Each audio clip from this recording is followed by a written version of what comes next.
A paz do Senhor, meu querido irmão, aluno, estudante do nosso curso Apologética 2. Vamos fazer uma reflexão agora sobre a aula de número 2, que é sobre a Igreja da Cientologia. Eu, particularmente, acho que não devia nem ser chamado de igreja isso, mas apelidaram, a imprensa apelidou, a imprensa internacional, mas na verdade o nome é Cientologia, não devia chamar de igreja coisa nenhuma. Mas tem coisa que depois que já acaba criando esse tipo de nomenclatura, é difícil você desconstruir. Mas eu particularmente não chamaria isso de igreja não, falaria mesmo de Cientologia. Se você quiser me acompanhar pelo livro, a partir da página de número 19, e aí você vai vendo, aí vai acompanhando, vai escrevendo e vai fazendo suas anotações. Bom, a primeira colocação que eu vou fazer aqui é só para chamar sua atenção, né? O que John Travolta, Tom Cruise, Michael Jackson, Juliette Lewis, Anne Archer, Elisa Mary Presley têm em comum? Ah, são autores de Hollywood, são. Filmes legais até, né? Certamente você já assistiu algum filme deles, né? Missão Impossível, do Tom Cruise, ou mesmo John Travolta. Tem muitos filmes bastante interessantes até. Então tem muito material e são grandes estrelas, são astros badaladíssimos de Hollywood. Agora, o que será que eles têm em comum? Além da fama e do dinheiro, são adeptos da mesma religião. Eles são da Cientologia. Pois é, cada vez mais famosa entre os artistas de Hollywood, que acham que descobriram uma grande coisa, sendo que não passa de fantasias elaboradas de seres extraterrestres. De onde surgiu? Aliás, deixa eu te contar uma coisa. Veja, uma das empresas que enviou foguete agora, o homem, recentemente teve Cabo Canaveral, aí enviou uma nave, foi bem sucedida, inclusive, trouxeram os 2 astronautas, é uma empresa particular. Você vê o poder dessas empresas. E o milionário que patrocina essa empresa, ele, agora essa semana, não sei se ontem ou no final de semana, ele disse o seguinte, que as pirâmides do Egito foram feitas por alienígenas. Mas levou tanta bordoada, porque as autoridades egípcias falaram, vem visitar o Egito que eu mostro para vocês onde morou os engenheiros construtores da pirâmide. Mas não é que tem mesmo muita gente que acredita nisso? Hoje está em moda isso. Aliás, as teorias mais conhecidas sobre a origem do homem é basicamente o criacionismo, que nós cremos, porque está registrado na palavra de Deus, crê em Deus Pai Todo-Poderoso, Criador dos céus e da terra, o criacionismo. E a outra qual é? O darwinismo, a teoria da evolução, que é muito aceita na biologia e nas ciências. Outra teoria. Mas tem uma terceira teoria que está em moda hoje, que é a vida extraterrestre, que a vida veio de fora da Terra, que são os alienígenas. Então, se você pegar, por exemplo, redes de televisão paga, como Discovery, você pega lá uma série de documentários sobre os alienígenas do passado. Então, tem muito material e tem muita gente crendo nisso também. E a Cientologia trabalha muito essa perspectiva. Mas de onde surgiu isso? O que ensina esse movimento? Por que as pessoas estão dispostas a gastar grandes somas? Porque essas religiões são cursos. Irmã, essa religião ela lembra muito o gnosticismo, não é qualquer pessoa. E aí nesse sentido lembrava também a maçonaria, né? Não era, a pessoa não é, eu quero ser maçom, não é assim, tem que ser convidado, né? Então essas expressões religiosas, elas convencem através de cursos, de seminários caríssimos, que só quem tem muita grana consegue atingir. E normalmente são pessoas, coitadas, que têm muito dinheiro, mas têm um vazio enorme existencial, né? Por que as pessoas estão dispostas a gastar grandes somas em dinheiro para participar de seus cursos? Será que os ensinos da Cientologia são compatíveis com a fé cristã? Porque tem gente que é um tolo útil, né? É um monte de cristão, não, irmão, é uma bênção. Sabe aquela fraqueza? Irmão, sabe, não tem nada a ver. Tá cheio de crente assim que não conhece a Bíblia, então ele quer ser crente, mas quer ser maçom também. Ele é crente, mas quer ser da Cientologia também. Sabe, aquele quer ser igual existe muito, a gente chama aqui no Brasil, essa mistura religiosa. Né? O camarada é católico no domingo, mas durante a semana ele está no terreno de macumba. Né? Sabe esse misticismo? Tem gente fazendo não, mano, sou crente, mas eu acho que não tem nada a ver, eu acredito em alienígena. Sabe essas bobagens? Porque não tem Bíblia, porque não vai na escola bíblica dominical, porque não faz uma escola teológica, porque não deixou Jesus entrar no coração. Aí enche a cabeça de teorias humanas. Tá? Então, há compatibilidade, porque os cientologistas acham que são cristãos, muitos. Muitos acham que está tudo bem, é uma igreja. Tá? O presente artigo, então, ou melhor, a presente aula pretende responder essas e outras questões. Bom, o polêmico fundador da cientologia, fundada em 1954, no estado da Califórnia, o idealizador, só podia ser, né? Hollywood, né? Califórnia. O idealizador desse grupo religioso é o Lafayette Ron Hubbard. 1911, ele morreu em 1986. Ele era filho de um comandante da Marinha norte-americana. Então aqui está a foto dele, ainda quando ele estava bem de saúde.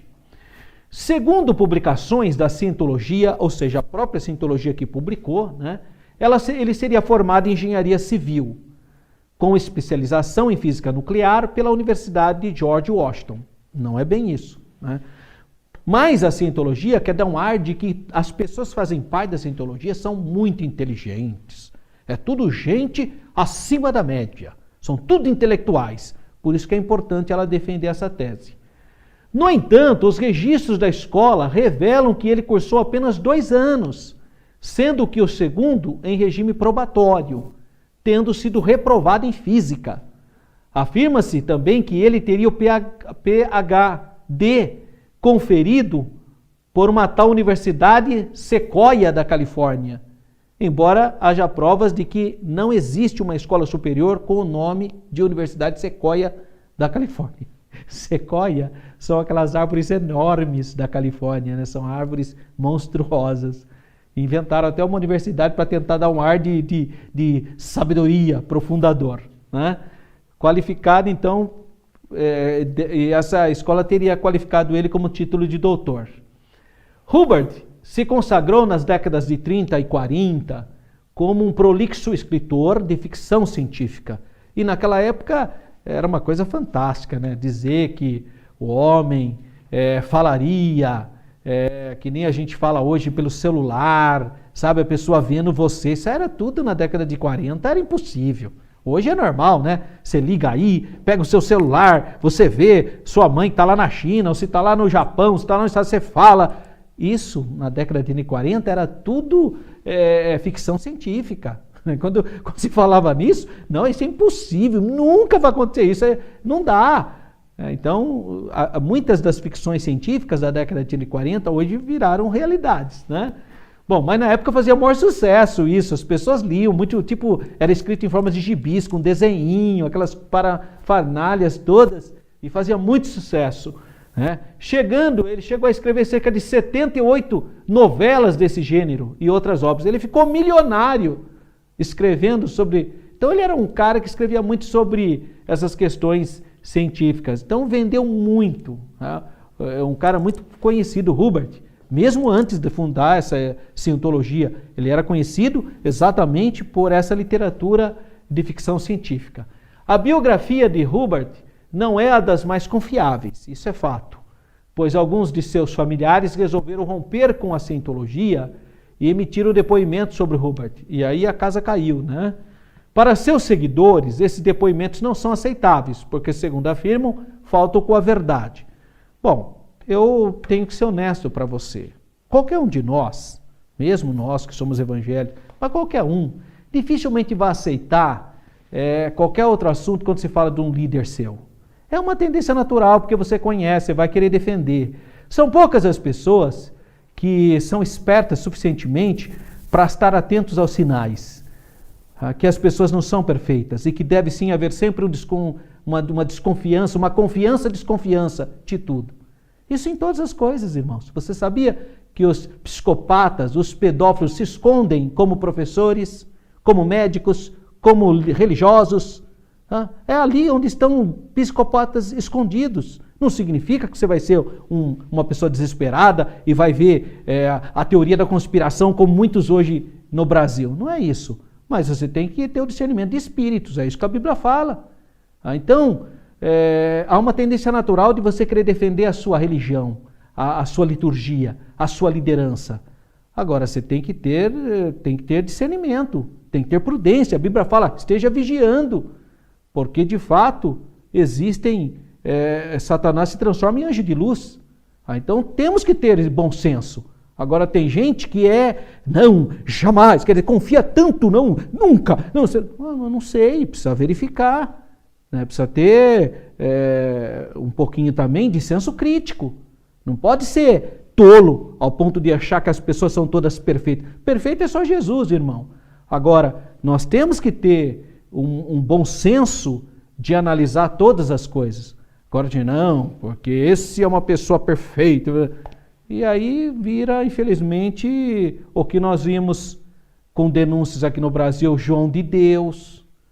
Então, muita gente não conseguia achar que ele era possível fazer aquilo. Hoje tem milhares de processos, de depoimentos, né? E outros líderes por aí, infelizmente até certos pastores também, que abusaram sim e mereciam estar na cadeia.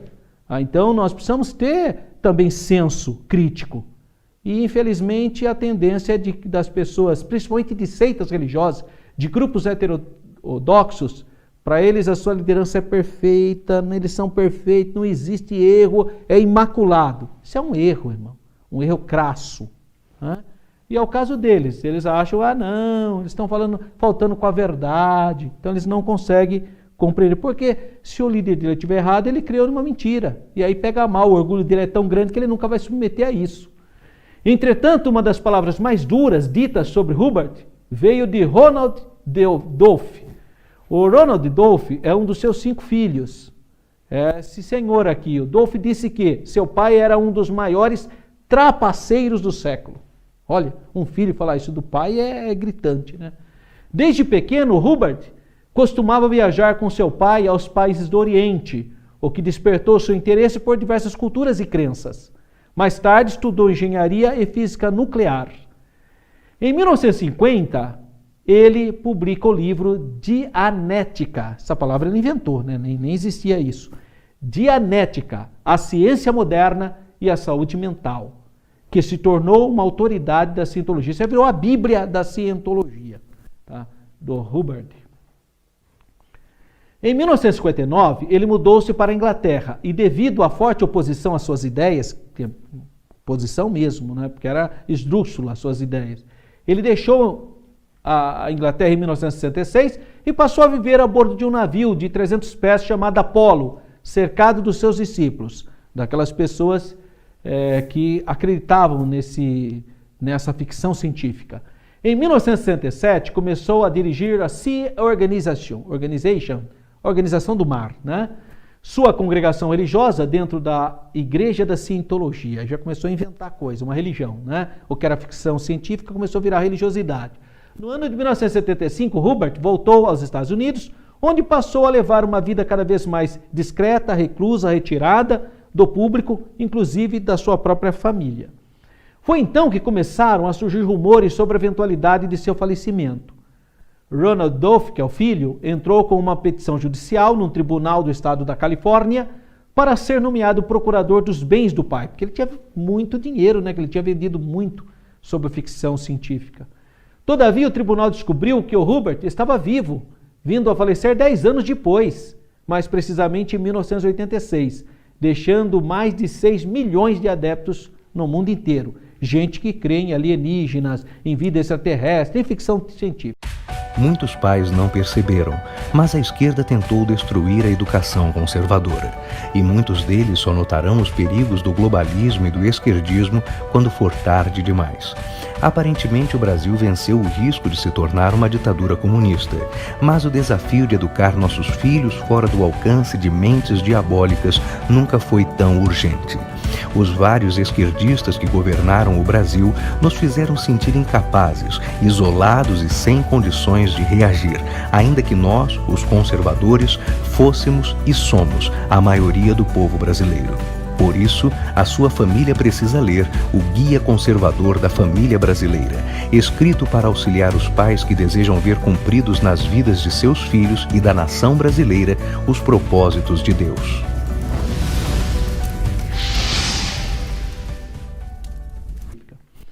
Qual é a doutrina da cientologia? Para os cientólogos, a cientologia é uma religião cujo objetivo é estudar o espírito, entender a relação de cada um consigo mesmo, com o universo e com outras formas de vida.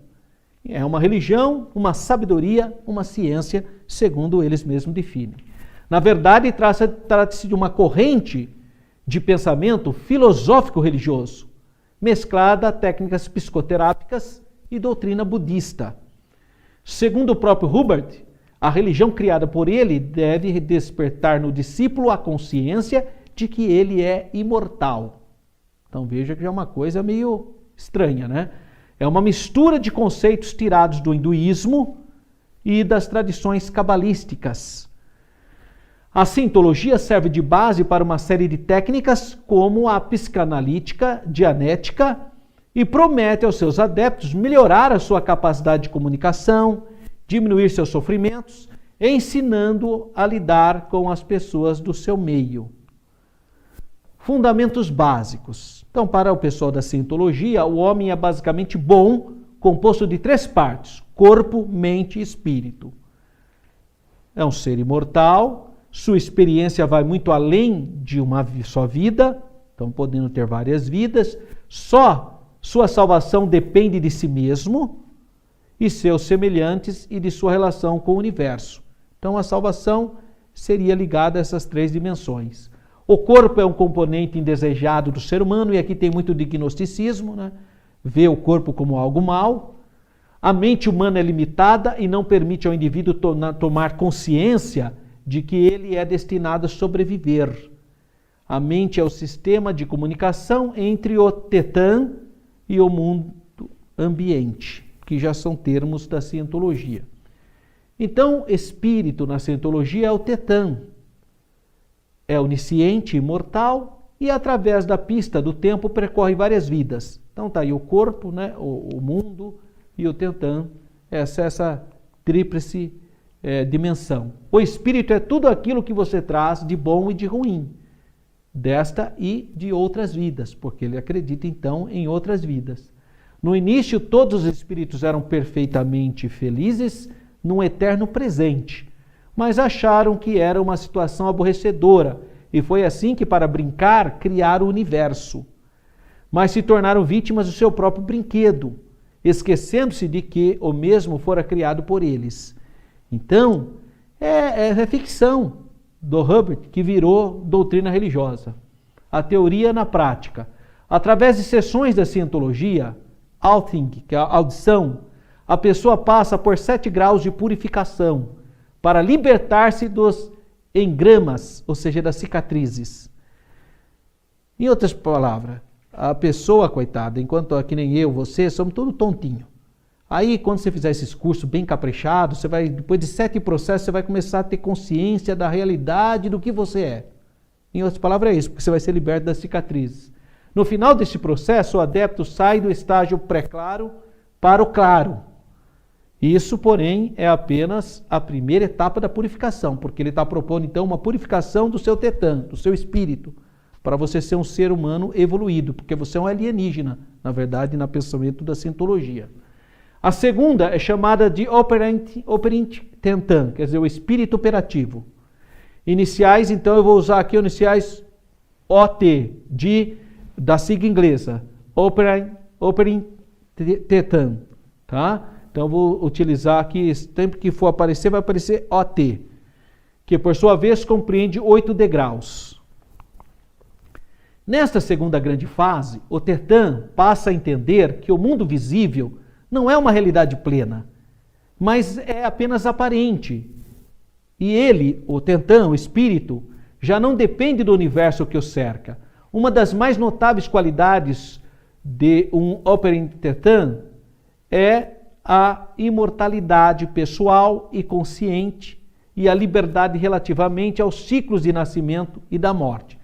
Então seria como que ele estaria através de processos psicológicos, de cursos, de neurológicos, restaurando o seu tetã, o seu espírito na realidade que ele é, porque ele está dormente, está adormecido. Os cientistas garantem que um Operant Tetã pode praticar a esterilização, ou seja, vaguear com o espírito fora do corpo. Pois que o espírito é liberto, ele consegue fazer viagens. Nesse estágio, raramente adoece.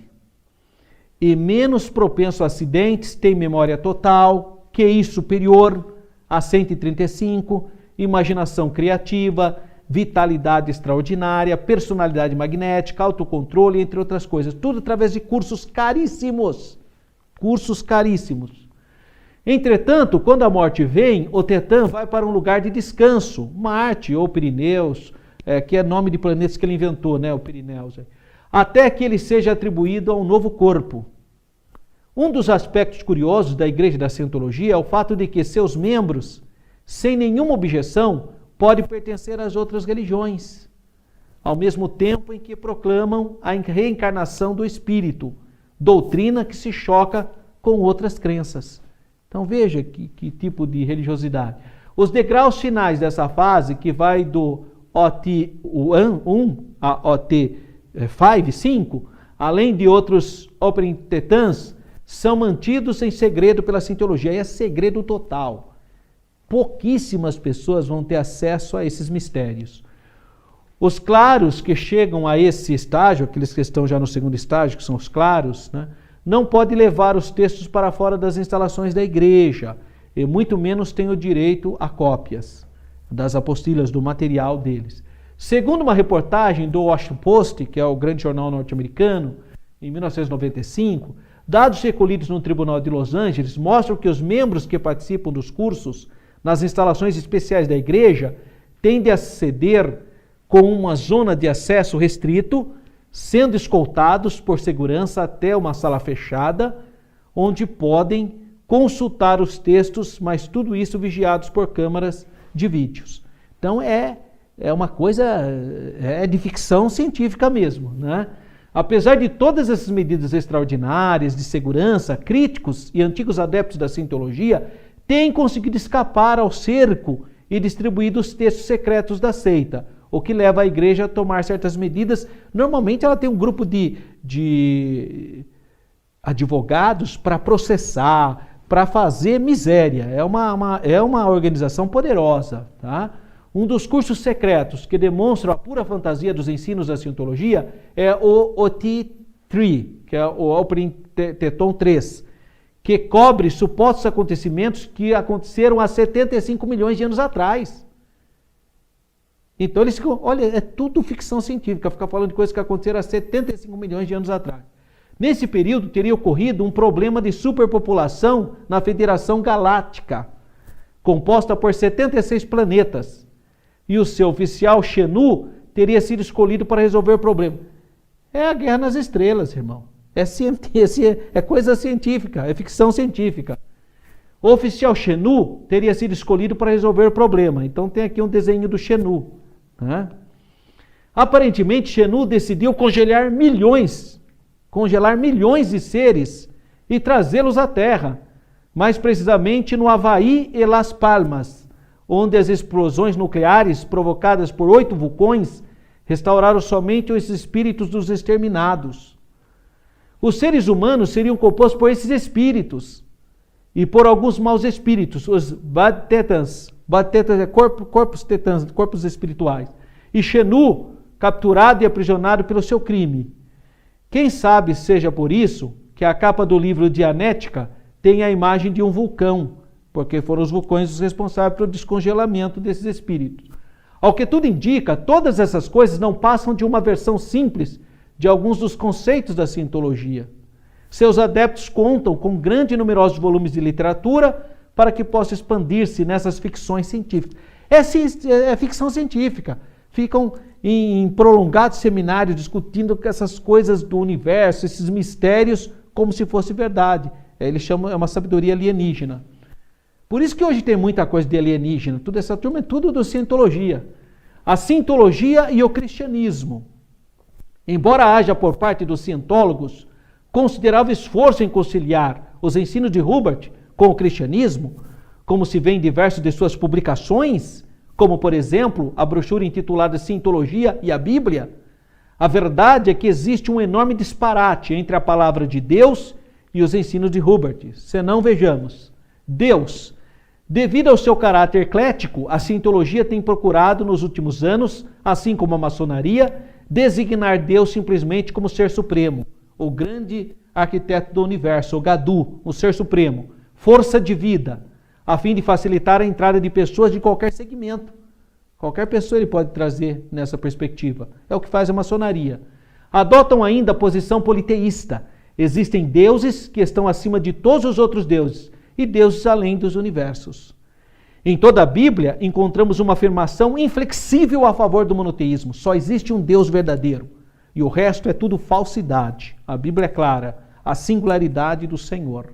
O apóstolo Paulo é muito claro e enfático ao afirmar que no que diz respeito ao mundo, 1 Coríntios 8, 5 e 6, há muitos deuses e muitos senhores. Todavia, para nós há um só Deus, o Pai de quem são todas as coisas, e para quem existimos, e um só Senhor, Jesus Cristo. O lugar de Cristo na cientologia. Hubert formou o pensamento da cientologia sobre Jesus Cristo, tomando emprestado o mesmo ensino do budismo, do hinduísmo, do taoísmo, do judaísmo, teoria moral, que defende a ideia de que Jesus é apenas um exemplo de fé, de moral e de conduta. Nem o Senhor Buda e nem Jesus Cristo eram espíritos operativos, do nível mais elevado, de acordo com as evidências. Eram apenas uma sombra limpa acima. Essa é a declaração do Hubert. Não compactuamos com esses ensinos da cientologia, pois a Bíblia proclama que Jesus é o verbo que se fez carne. João 1,14. E o verbo se fez carne e habitou entre nós. E vimos a sua glória como a glória do unigênito do Pai, cheio de graça e de verdade. Então Jesus é o Filho de Deus, sendo o verdadeiro Deus e o verdadeiro homem. Uma só substância com o Pai, igual ao Pai em substância. O único mediador entre Deus e o homem, Jesus Cristo o homem. Em todo o registro da vida do Senhor Jesus Cristo, em suas palavras e ações, encontramos essa singularidade. Ele declara: eu sou o caminho, eu sou a verdade, eu sou a vida, eu sou a porta das ovelhas, eu sou o pão vivo que desceu do céu, eu sou a ressurreição e a vida. Então não tem outro, é singular. A Bíblia chama Jesus muitas vezes de o santo, o justo, o primogênito de tudo, no sentido de que ele tem a primazia, a preeminência. Hubert fez várias declarações infundadas sobre Jesus. E uma delas foi que Jesus era membro da seita dos essênios, que cria na reencarnação. Isso é uma invencionice, né? Isso aí eu estudei no Museu do Livro em Israel, eu fiz o curso de arqueologia pela Universidade Hebraica de Jerusalém. Ninguém acredita nisso. Isso é a invenção deles. Jesus se opôs à reencarnação. Jesus se opôs à reencarnação. Se a reencarnação não tem sentido, vai contra a ressurreição. Para que ressurreição? Ou você crê na reencarnação ou na ressurreição.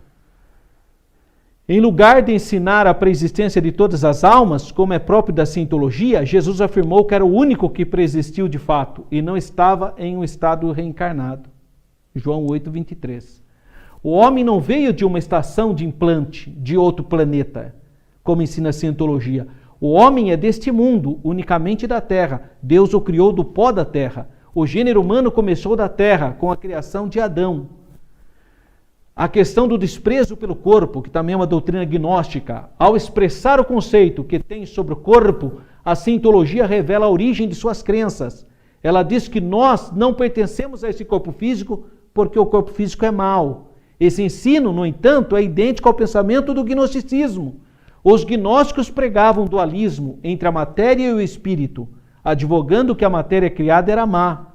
A encarnação, a ressurreição e a ascensão de Cristo são essenciais ao entendimento e à fé cristã, pois mostram que não há lugar para essa torpe dicotomia entre o espiritual e o material. O cristão aceita o fato de que o corpo, além da criação de Deus, é sim a habitação do Espírito Santo.